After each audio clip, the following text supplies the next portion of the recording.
Daddy. I found you. The sound of my 4-year-old's voice split across the marble lobby like a gunshot. I swear my soul left my body for a full second. I turned just in time to see Aaron's tiny sneakers sliding on polished stone as he ran, straight past guests, rolling suitcases and horrified staff. My hands froze. The bouquet I'd been arranging slipped through my fingers and scattered across the floor. Aaron, no, please. But it was too late. My son, my fearless, too friendly, heartbreakingly trusting baby, threw his arms around the legs of the tallest, most dangerous-looking man in the entire hotel. 6 men in dark suits closed in instantly, hands twitching toward weapons I knew were there. My breath collapsed in my chest. Sweetheart, I choked, running toward him, uniform clinging to my suddenly sweating skin. Come back here. Sir, I'm so sorry, he doesn't understand. Let go of him. That voice. Precise. Cutting through the air like a blade. My fingers shook as I tried to pull Aaron away, but he held on tighter. My sweet boy tilted his head back, smiling up at the stranger as if he'd just found treasure.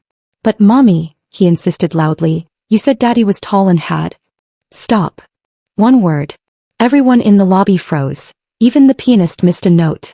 The man slowly knelt, moving with the kind of controlled power that made my stomach twist with fear. Close, he was intense. Sharp jaw.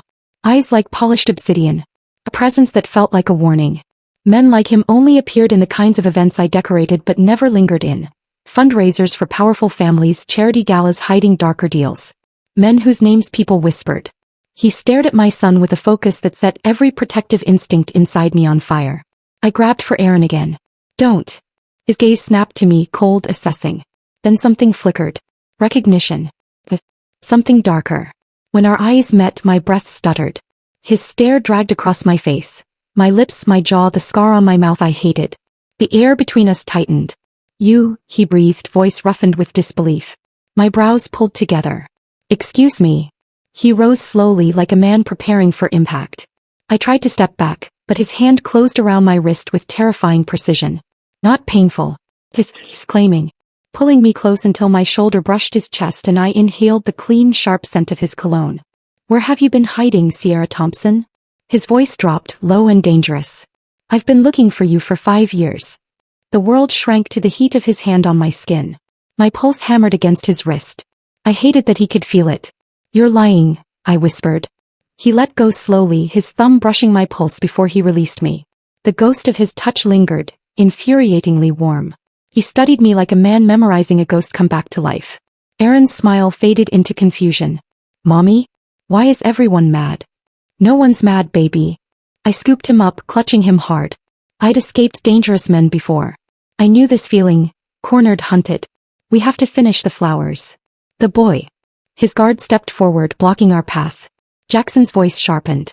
How old is he? That's none of your business. Answer me. I swallowed. 4. And he has a father. Back in Chicago. Why? Weak. Obvious. Jackson stepped closer, heat radiating off him, making my nerves scream. Don't insult my intelligence, he murmured. Those eyes. That face. Please, I whispered, desperation cutting through my voice. Just let us go. A massive guard stepped forward. Boss, I can take the kid for a quick. Touch my son and I'll scream.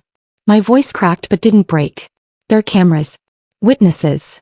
Jackson lifted a hand. The guard instantly froze. Kane, he said quietly, clear the lobby. Within a minute, everyone was ushered out like it was routine. That's when I realized. This man had the power to empty a luxury hotel with a gesture. And I was standing alone with him. He crouched again, this time keeping his distance. What's your name? Aaron peeked out. Aaron. That's a strong name. Something shifted in his eyes. Too fast for me to understand. Do you like New York? Aaron nodded shyly. Good. Jackson stood, all softness vanishing. We're not done. I'll find you again. Soon. He walked away with his guards, all moving around him like he was gravity itself. My legs gave out. I slid down the pillar and held Aaron so tight he squeaked. Mommy, why were you scared? I let out a broken laugh. Baby, we need to go home. Now. Our escape was a blur. My supervisor yelling, my ancient car coughing alive, my hands shaking on the wheel. In the rearview mirror, a black sedan pulled out behind us. Following. I cut through side streets I'd learned while running from other problems. The sedan kept pace, never too close, never too far. By the time we reached our tiny Brooklyn apartment, my bones were vibrating. The sedan stopped following. Didn't need to. They knew where I lived now. 4 flights of stairs. 3 deadbolts. One tiny room that used to feel safe but suddenly felt paper thin. Aaron played with toy cars while I paced, chewing my nails raw. Any second the phone could ring. A knock could come. 5 years I'd stayed invisible. Until my baby hugged the wrong man. Mama, I'm hungry. Those words grounded me. Hey baby. Let me make you something. I was cracking eggs into a pan when a knock thundered at the door. My heart stopped. Who is it? Delivery, a man said. From Jackson Hayes. My blood turned to ice. I opened the door a crack. A guard handed me a manila envelope. Mr. Hayes requests your presence tomorrow morning. Car arrives at 7. Address inside. And if I say no? I whispered. Then he'll come here. Your choice, which is less disruptive for your son. He left. I stared at the note inside. Sharp handwriting promising no harm, demanding my presence, demanding I bring Aaron. My hands shook. Aaron tugged my sleeve. Mama. Are we going somewhere tomorrow? I swallowed hard. Yeah, baby, I whispered. We are. My hands fumbled with the buckle, trembling even though I tried to hide it. Dawn leaked pale and tired through the cracked blinds of our Brooklyn apartment. Aaron blinked sleep from his eyes, his curls sticking up like soft question marks. He looked so small. Too small for what was coming. I dressed him in his best shirt. A second-hand button-up with sleeves I had rolled twice so he wouldn't trip over them. Where are we going? He mumbled. To meet someone. I forced cheerfulness into my voice, stretching it thin. Remember the man from yesterday? His entire face lit up. Daddy. The word pierced me so sharply I almost lost my breath. I swallowed. We'll see. At exactly 7, the black sedan pulled up outside. Right on the dot, like soldiers kept time by his heartbeat alone. A new guard stepped out of the driver's seat. Same blank eyes, same rigid posture. He opened the rear door silently. My spine locked. Instinct screamed run, but I wrapped my hand tighter around Aaron's and lowered myself into the back seat. New York blurred past the tinted windows. Brooklyn fell away, its cracked sidewalks, crowded corner stores, the noise I'd grown to rely on. Uptown replaced it. Wide avenues, boutiques displaying clothes worth more than my rent, buildings so tall they swallowed the sky. We turned onto a private road bordered by stone walls and iron gates. Security cameras blinked down at us like cold eyes. My mouth went dry. The estate was enormous. A world away from everything I'd built to protect us. Acres of manicured perfection, modern lines, glass walls, guards everywhere. It felt like stepping into the territory of a king. Or a predator. This way, ma'am, the driver said. I lifted Aaron, settling him on my hip. He clung to me wide-eyed. Mama. Is this Daddy's house? I forced a thin smile. I don't know, baby. Stay close. A guard led us inside. The lobby looked like a museum. Silent, polished, echoing. Every step sounded like an accusation. And there he was. Jackson Hayes. Sitting like he owned not just the room but the world. Charcoal suit, perfect posture, expression carved from stone. His eyes lifted to mine. Something flickered behind them. Something dangerous. Sit, he said, gesturing.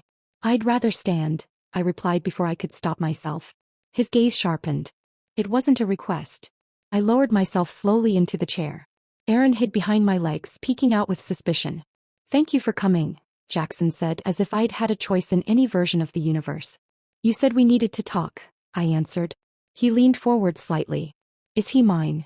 The question slammed into me like a punch. I instinctively pulled Aaron closer, shielding him with my body. You didn't care 5 years ago, I whispered. His jaw flexed. I didn't know 5 years ago. My men reported no one came to the office. No messages. No attempts at contact. I let out a bitter laugh. Your men lie. Remember it. Jackson's voice wasn't sharp this time. It dropped low, almost vulnerable. A tone I didn't think a man like him was even capable of. I was drunk, he continued. More than drunk. I'd just found out my fiancé was selling company secrets to our rivals. I loved her for 3 years. Finding out she'd been a spy the whole time. His words faded. For a moment, just a flicker, his face cracked open. No armor. No ruthless mafia air. Just a man with a wound still bleeding somewhere deep inside him. And I hated myself for noticing. My grip on Aaron loosened a little. So you what? Took it out on the first woman unlucky enough to stumble into your room. I don't know what I did, he said, jaw tightening. That's the problem. I woke up alone. Fragments. Nothing clear. Security footage showed a woman leaving my suite at dawn. I tried to identify her but the angle was wrong. Eventually I assumed my fiancé sent her to humiliate me. So I stopped looking. How convenient. It's the truth. Your truth destroyed my life, I whispered, the burn rising in my throat. I came to New York for a fresh start. Got a catering job because it paid triple. Someone gave me the wrong key card, your suite instead of the coat check. Aaron curled closer to me, sensing my voice sharpen. I stroked his hair to calm both of us. I walked in thinking it was storage, I continued. You were there. You grabbed me. I tried to tell you who I was, but you weren't listening. By the time I understood what was happening, it was too late. I froze. And in the morning you were gone. I swayed slightly. Money was on the dresser. I tore it up and ran. Silence. Then something I never expected from him. I'm sorry. Soft. Rough. Strained. Foreign coming from a man who probably never apologized for anything. That doesn't fix anything, he added, voice low. But I am sorry. Sorry doesn't give me back 5 years. No, he agreed calmly. But money can give you better than what you have now. He pulled out his phone, fingers already flying across the screen. I'm transferring $5 million to your account. Back pay for child support. More will come monthly once paternity is confirmed. I froze. The air left my lungs. $5 million. Are you insane? I breathed. I don't want your money. Yes you do, he said with quiet certainty. You're working 3 jobs to afford that Brooklyn shoebox. Your son deserves better than a mattress on the floor and secondhand toys. My heart stuttered. How do you? Then I stopped. Because of course he knew. He probably had my entire life dissected on a file somewhere.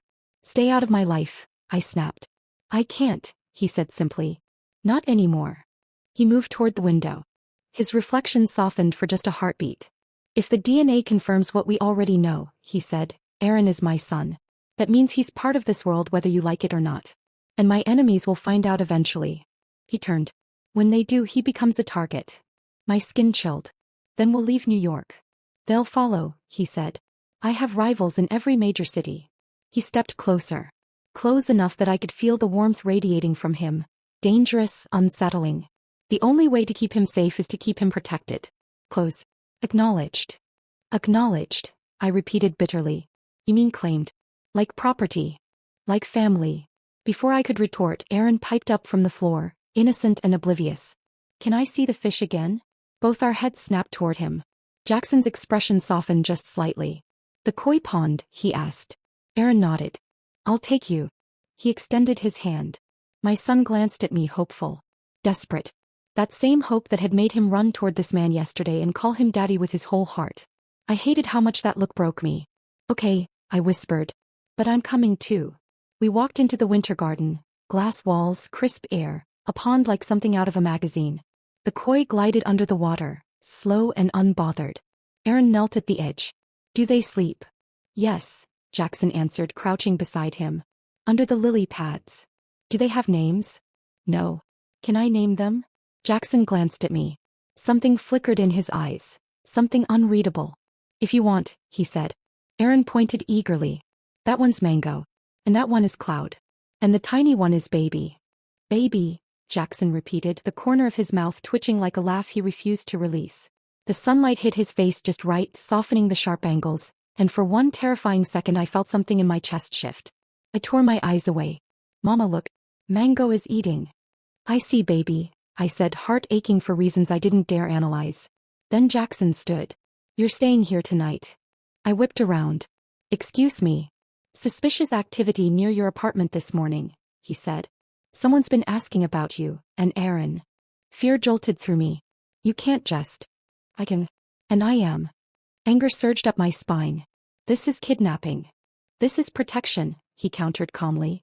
In 48 hours we get DNA results. If I'm wrong, you leave and never see me again. If I'm right, we negotiate Aaron's future. My body sagged. Exhaustion weighing me down. 5 years of running pressing onto my shoulders. One night, I whispered. Then we talk. Agreed. Aaron reached for Jackson's hand without hesitation. Can I see my room? Jackson looked momentarily startled before nodding. Yes. This way. I followed them through the hallways. My son chattering excitedly, Jackson listening with surprising patience. Inside the guest suite I finally exhaled. It was bigger than our entire apartment. I sank onto the couch, mind spinning, only to jolt when my phone vibrated. Unknown number. I hesitated, then answered. Hello. Heavy breathing. Distorted voice. We know about the boy. We know what he is. Tell Jackson Hayes his bloodline ends soon. The line went dead. My phone slipped from my hand and clattered onto the floor. Show me the phone. I jerked my head up. Jackson stood in the doorway with Kane behind him. Both silent, both alert. I hadn't even heard them approach. I'd been frozen on the couch, staring at my phone like it was a bomb, while Aaron watched cartoons on low volume. How did you know? I whispered. Panic button. Jackson pointed to a tiny device near the doorframe. You triggered it when you dropped the phone. Now show me. My hands trembled as I picked it up and opened the call log. I handed it to him. He scanned it, jaw ticking once, then passed it to Kane. Burner, he said. Trace it anyway. Kane nodded and left. Jackson's eyes locked onto mine. What did they say? They know about Aaron. My voice didn't sound like mine, thin, shaking. They said your bloodline ends soon. His expression didn't change, but something in the room shifted, like all the oxygen vanished at once. How did they get my number? I croaked. The same way I got your address. He moved to the window, scanning the grounds beyond the glass. You're not as invisible as you think. Who are they? I demanded. Song family, he said tightly. Has to be. Who? Rivals. His voice was cold steel. My father destroyed theirs 20 years ago. The son Mason Song has been rebuilding. Patient. Strategic. He turned, pinning me in place with those dark eyes. This is exactly what I warned you about. You said we had 48 hours before. Before I officially claimed Aaron, he cut in. They're moving faster than expected. His phone buzzed. He typed furiously. Kane, triple perimeter guards. No one in or out without my approval.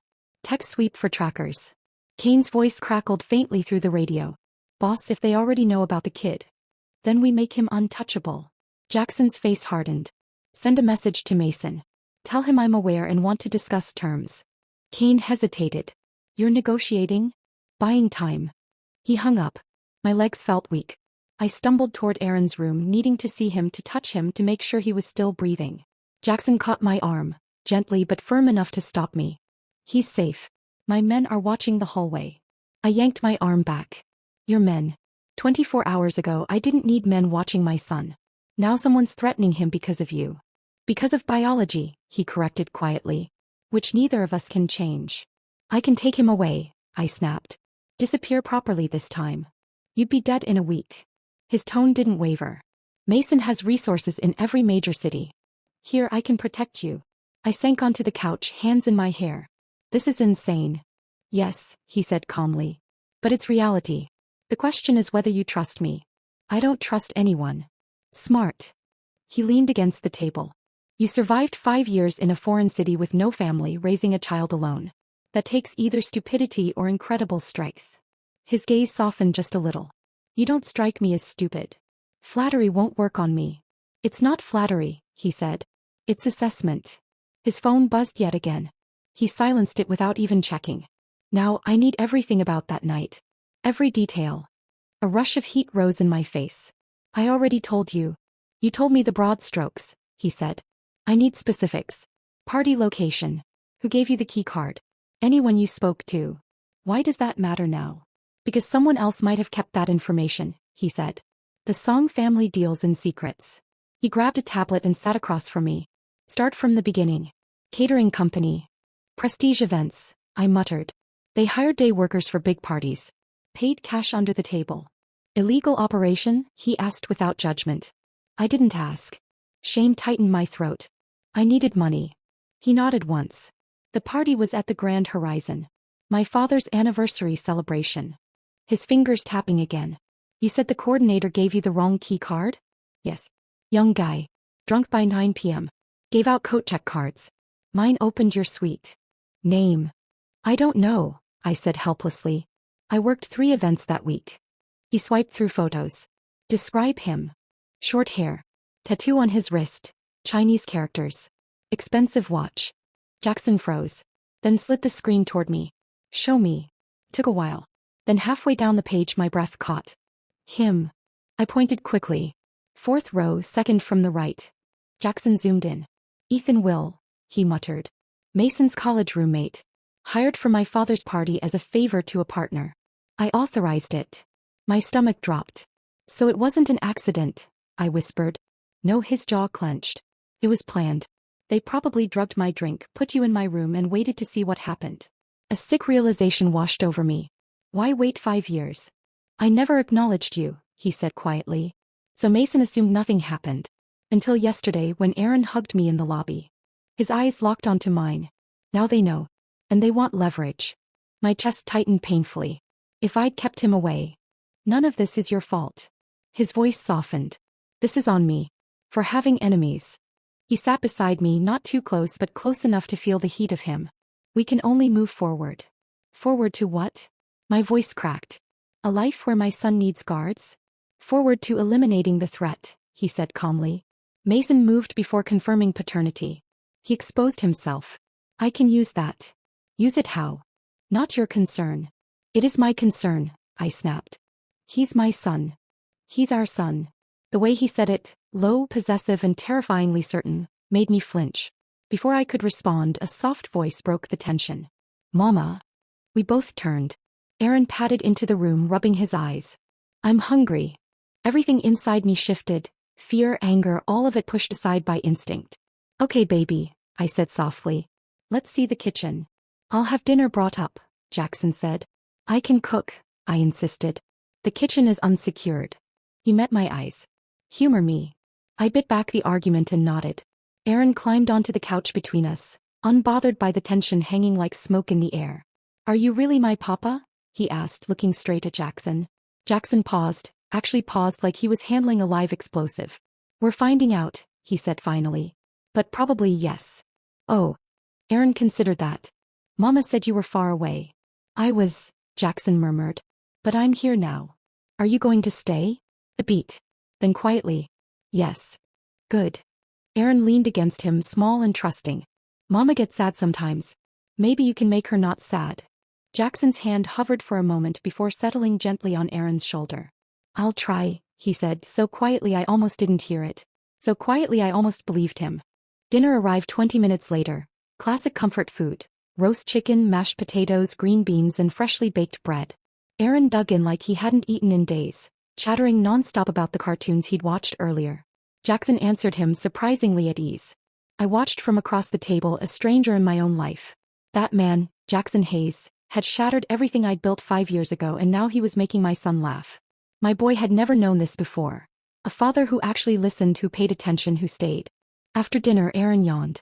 I'm sleepy, he mumbled. Bath first, I said automatically. I don't wanna. Not negotiable, buddy. Jackson straightened from the table. I should go. Let you handle bedtime. Can Papa read me a story? Aaron grabbed his hand. Please. Panic flashed across Jackson's face. Genuine human panic, and I nearly laughed. I've never, he stammered. You can read, can't you? I prompted, keeping my tone neutral. Of course I can read, he muttered. Then you can read a story. Immediately, regret flickered across his features. He looked trapped between refusing a child and admitting vulnerability. But he nodded stiffly. After your bath. Deal. Deal. Aaron cheered. I hurried him through the bath, dressed him in the soft pajamas Jackson had bought from the hotel gift shop downstairs. Returning to the living room, I froze. Jackson sat on the couch holding a children's book like it was a ticking bomb. Where did you get that? I asked cautiously. Hotel gift shop. Thought he might like it, he said, flipping through the brightly colored pages. Is this age appropriate? It's fine. I settled Aaron between us. Go ahead. He cleared his throat and started reading, his usual cold, commanding voice softening as he narrated the simple story about a lost puppy finding its way home. Aaron leaned against him, eyes growing heavy. By the last page, my son was asleep. Jackson paused, looking down at the small body curled against his side. What do I do? He whispered, uncertainty creeping into his voice. Carry him to bed, I said, standing and leading the way. Jackson lifted Aaron with surprising gentleness and followed me. I tucked my boy in, smoothing the blankets over him. We lingered for a moment, two strangers standing over a sleeping child who had unknowingly connected us. He calls me Papa, Jackson murmured. He doesn't even know me. You're what he imagined for 5 years, I said quietly. The story I told him to explain why he didn't have what other kids had. What story? He asked, stepping closer. That his father was tall, strong and far away. But that he thought about him every day, and would come back when he could. I brushed a strand of hair from Aaron's forehead. I lied. but it gave him something to hold on to. It wasn't entirely a lie, Jackson said softly, moving toward the door. I would have come if I'd known. Would you? Or would you have paid me to disappear? He paused. 5 years ago? Probably the latter. But seeing him now, his voice dropped. That phone call changed everything. They threatened my son. Our son. That was their mistake. What are you going to do? I asked, a cold knot tightening in my stomach.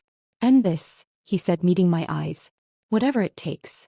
After he left, I sat on the edge of Aaron's bed watching him sleep. His little face, so like Jackson's, it made my chest ache. Same serious expression, same stubborn chin. 5 years I'd spent trying to erase the father from my son. And now that same father was 3 hallways away, planning violence to protect the child he'd only just met. My phone buzzed. An unknown number. Check your email. Hands shaking, I opened the app. One new message. No subject line. I clicked. A video loaded, grainy, dark footage from 5 years ago. The hallway outside Jackson's apartment. Timestamp. 11:47 p.m. I watched myself struggle with the key, push the door open, slip inside, close it behind me. Then another figure appeared. Then he swiped a master key, entered, and 30 seconds later, emerged tucking something into his pocket before walking away. The video ended. My vision blurred. He'd gone in after me. Done something. Drugged Jackson? Staged it? I'd thought it a coincidence. But no, it had been orchestrated. Another message pinged. We have more footage. Interested in a trade? Before I could respond, my door burst open. Kane stormed in, gun drawn. Where's the boss's son? Now. In bed sleeping. What? Someone breached the north wall. Explosives. He moved toward Aaron's room, checking windows. We're moving you both to the safe room. Don't argue. I scooped up Aaron. He barely stirred. Followed Kong through the hall, adrenaline slamming through me. Guards ran past, shouting. An alarm screamed somewhere in the house. Jackson appeared, dressed in black tactical gear, lethal focus etched into every line of his face. His eyes met mine for just a second, calm and unshakable. Take them down. 3-inch steel door, biometric lock. No one gets in without my authorization. Boss, you need to come with, Kane said. I'm ending this tonight, Jackson interrupted, checking his weapon. Get them safe. That's an order. He disappeared into the chaos, leaving me clutching Aaron as we descended into a hidden elevator. Concrete walls, reinforced doors, supplies stacked high, enough to survive a siege.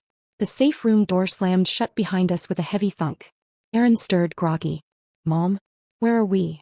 Somewhere safe, baby. Just a little adventure, I whispered, pressing him to my chest. Above us, muffled explosions, gunfire, shouting. And somewhere in that chaos, Jackson was hunting the people who had threatened our son. Chapter 6, American version. Smoke choked the hallway, curling around my ankles as I clutched Aaron to my chest. My heart hammered, mind racing as Jackson's voice crackled in my earpiece. Boss, they're using the kid as bait. This is a trap. Kane's voice was sharp, urgent. I know, Jackson replied, calm and precise, his tone giving me nothing to hold on to. Status on the safe room? Sealed. Triple encrypted. They'd need a nuclear warhead to breach it. Good. Where's Mason? East Wing, 2nd floor. He's waiting for you. Of course he was. Jackson's grip on his weapon tightened as he moved through the chaos. Behind him, Kane and his men cleared rooms with surgical precision. My stomach knotted as I followed at a safe distance, Aaron's small arms wrapped around me, unaware of the danger he was walking into. The East Wing staircase loomed. One guard, a boy barely more than that, stood at the top, trembling. Jackson didn't hesitate. A single shot and the guard crumpled, screaming. Tell Mason I'm coming. The 2nd floor opened into what had once been a gallery. Paintings hung crooked, some with bullet holes. Mason stood in the center, unshaken, his suit immaculate, his signature pen clicking against his palm, 3 sharp clicks echoing in the room. Jackson Hayes, Mason said, his smile thin and calculated. Punctual as always. You breached my home. Threatened my son. Jackson's gun leveled at Mason's chest. That was a mistake. Your son. Mason laughed, cruel and deliberate. The bastard you didn't even know existed until yesterday? That son. Biology doesn't require acknowledgement to be fact. True. But protection does. And you can't protect him everywhere, can you? Jackson's jaw tightened. You're going to walk out of here, Mason. Forget Aaron exists. Or I'll erase your entire family tree. Bold words for a man outnumbered. Mason gestured at his soldiers. 6 guns aimed at your head. Your men are downstairs. Just you up here. I only need one bullet. For me, perhaps. But you'd be dead before you could reload. He clicked his pen again. Here's my offer. Give me the boy. I'll raise him as my own, cement my claim to your father's territory. In exchange, I let the woman live. She can visit on holidays. No. I wasn't finished. Mason's voice hardened. Refuse and I kill all three of you. The woman first while you watch. Then the boy. Then you. My men are very creative. The window behind him exploded inward. Kane rappelled in, firing before his boots touched the floor. 2 guards dropped instantly. Jackson used the chaos to eliminate 2 more clean shots to the head. Mason dove behind a marble pillar, still clutching his pen. Thought you were securing the safe room? Jackson's voice was calm, lethal. Delegated, Kane grinned, blood trickling from a graze on his cheek. Seemed like you could use company. They moved like extensions of each other, years of unspoken coordination. Within 90 seconds, Mason's remaining guards were down. Mason peeked from behind his pillar, trapped but defiant. This isn't over, Hayes. I'm not the only one who knows about the boy. Who else? Jackson advanced, steady as a predator. Do you really think I'd tell you? Kill me and contingencies activate. The boy dies in 24 hours. No matter where you hide him. You're bluffing. Am I? Mason smirked. Snipers in every major city. Daycare. Hospitals. The moment my heart stops, orders are sent. Jackson's hand lifted to halt Kane. What do you want? Now we negotiate. Mason stepped forward, pen still in hand. Access to your shipping routes. 20% of import revenue. Public alliance, appearances only. In exchange for? I call off the teams. The boy lives. Everyone wins. Jackson considered it. Every second, every risk weighed against Aaron's life. I need proof. Mason smirked and tossed his phone. Time-stamped images of Aaron's daycare, trajectory lines in red. Before Jackson could react, his earpiece buzzed. Emergency alert. The safe room under attack. Impossible. That door requires. They have the specs, Mason interrupted, smug. Inside man. Jackson froze for a fraction of a second before acting. Lights cut out. Emergency reds bathed the hall. Gunfire erupted, plasma torches shattered. What did you do? Mason yelled. Made a call. Jackson's voice, calm but deadly. Zara status. Safe room secure. My voice trembled but firm. Second team took them out. We're fine. Relief slammed into me, but there was no time to breathe. Juun Jackson lifted Aaron, blood graze across his tactical vest. My arms instinctively went around them both, chest tight. We need to talk, I whispered. Yes, he murmured. After the wound is cleaned. Aaron, asleep on his shoulder, stirred slightly.